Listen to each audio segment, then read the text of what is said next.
What's going on, guys? It's been a while since I made a video, and as you can see in the title, I traded my M4 for an STI, and this video is just kind of the reasons why I did that. Initially, I started looking for the possibility of getting a new car because I just had a baby and we didn't really have a good family car, but my wife went ahead and got a 2020 Outback, so I figured since she got the Outback, that can be the family car and I can keep the M4 without worrying about it. The M4 you can use as a family car. It was a bit of a pain in the ass to drag the car seat in and out of just having two doors. But then we went to the Subaru dealership to pick up her Outback. They had a 2018 STI on the lot, and I just started getting all these kind of nostalgic feelings because I did have a 2012 STI that I really loved, and I sold it after I got an E46 M3, about a year after I got my E46 M3, just because I was favoring the M3 and the STI just felt like wasting money sitting in the garage.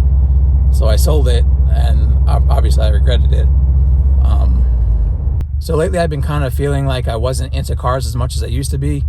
And then when I went to the dealership and I started getting excited again over the STI, I realized I just didn't like the M4. And these are the reasons why I realized I didn't like it. Number one, the M4 is a boring car.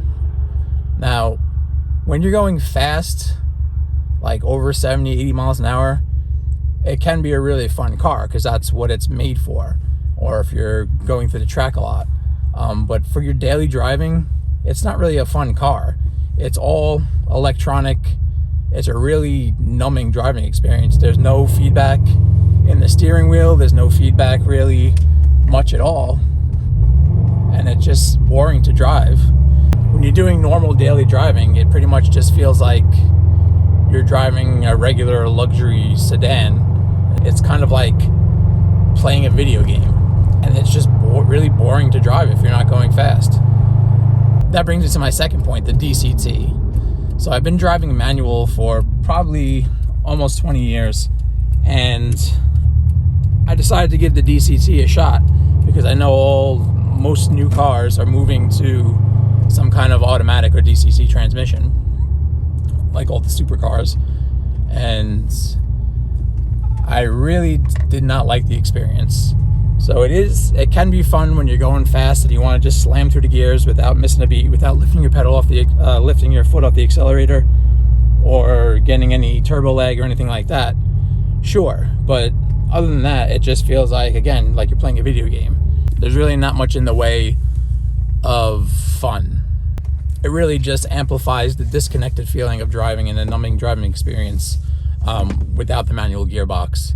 Because it's just like playing a video game. You're pushing a button and things are happening. So I also realized I forgot to mention the most important thing that I absolutely hate about the DCT, and that is when you're driving at low speeds. I usually drove it in the manual mode, and at low speeds, it's horrific. It's jerky, it's clunky. It feels like you have very little control over the transmission at low speeds and over the car itself. And it was just pretty much unbearable. You can make it a little better by turning the shift hardness down, which is a little button below the shifter. I think it's the shift hardness or speed. But if you put it on 1, it's a little better. It makes the car a little more boring to drive than it already so is. And you can put it in automatic mode, which is a little better, but all in all, DCT, I would never probably drive one again. Reason number 3, as I mentioned before, I kind of expected the same experience that I got from my E46 M3, even though there were different platforms, but it really did not have the same experience. The E46 M3 was a lot more nimble. It was a lot more like confidence inspiring.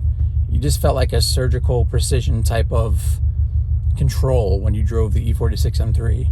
And that so much wasn't the case with the M4. The M4 kind of felt bigger because it is. It's like 8 inches longer, it's wider. The weight ratio is different, and it just didn't have that same solid confidence that I had in the E46 M3. And that brings us to my last point. The car is just kind of too good. It's already 430 horsepower. I know there's a whole market of modifications you can make to it, but it's kind of a bought not built situation where it's already 430 horsepower, and you really just don't need that much power unless you're going to the track all the time, or you think you're a street racer or whatever the you're doing. But there was just really nothing left to do to it. And part of the reasons why I like cars so much is that I love working on them. I love improving them. I love doing mods. I love restoring older cars. And that's kind of where the M4 got depressing, because there's really nothing to do to it. Sure, you can put more power in it, but you're never going to use it. And the majority of people who modify their M4 aren't going to use that. It's just bragging rights or whatever, and I'm not a bougie person. I don't give a shit. So that's pretty much why I did not like the M4. I was kind of in denial about it for some reason until I saw that STI at the dealership. Now the STI, on the other hand, is fun every time I drive it. Its feedback is ridiculous. In the STI, it's feedback all the time. I can feel the road in the steering wheel. I can feel everything the car's doing. I can hear everything the car's doing. You know, it's loud and it's obnoxious, and that's a thing I love about it. A lot of people don't like that, and that's understandable. You'd rather have, you know, the quiet, powerful car, and that's cool. But I like feeling like I'm driving the car. If that makes sense. That doesn't make sense. I like feeling like I'm driving a car that's for a car enthusiast who likes feeling their car and hearing their car. And that's what the E46 and that's what the STI does. I can feel everything in the road. I can hear everything. It's loud. It's obnoxious. I love the notchy gearbox. You know, and it's just, there's so many mods you can do to it. So one of the things I forgot to mention that I liked better about the STI was the handling. It just feels very planted with the all-wheel drive. And I've never been in a situation either with this one or my 2012 where I felt like I was going to lose traction when I didn't want to. The handling is especially improved on the 2015 Plus models. They're using a lower gear ratio steering rack, which means that most of the understeer is completely gone. The steering wheel is a lot tighter, which I love. That's one thing I hated about the GR steering wheel. And I've just really never been in a situation with this car or my 2012 where I wasn't confident about where I was putting the car and the fact that it would do what I wanted it to. Subaru community is amazing. I mean, there's definitely a great BMW and F-Series community, but it's definitely nowhere near as large or as vast as the Subaru community. And that's one thing I like about it as well. I already have a bunch of mods that I have lined up that I want to do to this car, and I'm just overall a lot happier with the STI. And I know a lot of people probably gonna flame me for liking an STI over an M4, and that's fine.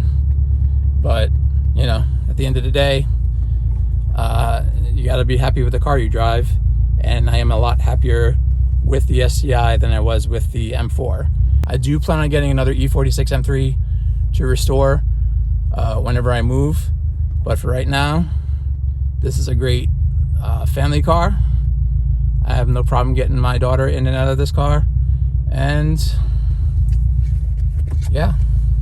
So those are pretty much the reasons why I traded in my M4 for an STI. If you are a Subaru fan, consider subscribing to the channel. I'm sure I'm going to lose a lot of my BMW subs. I do have a couple of videos that I shot already of installing an Android radio with wireless Bluetooth, hardwiring my radar detector into the STI, and more on the way. If you like the video, click that thumbs up button, and yeah, I'll see you guys in the next one.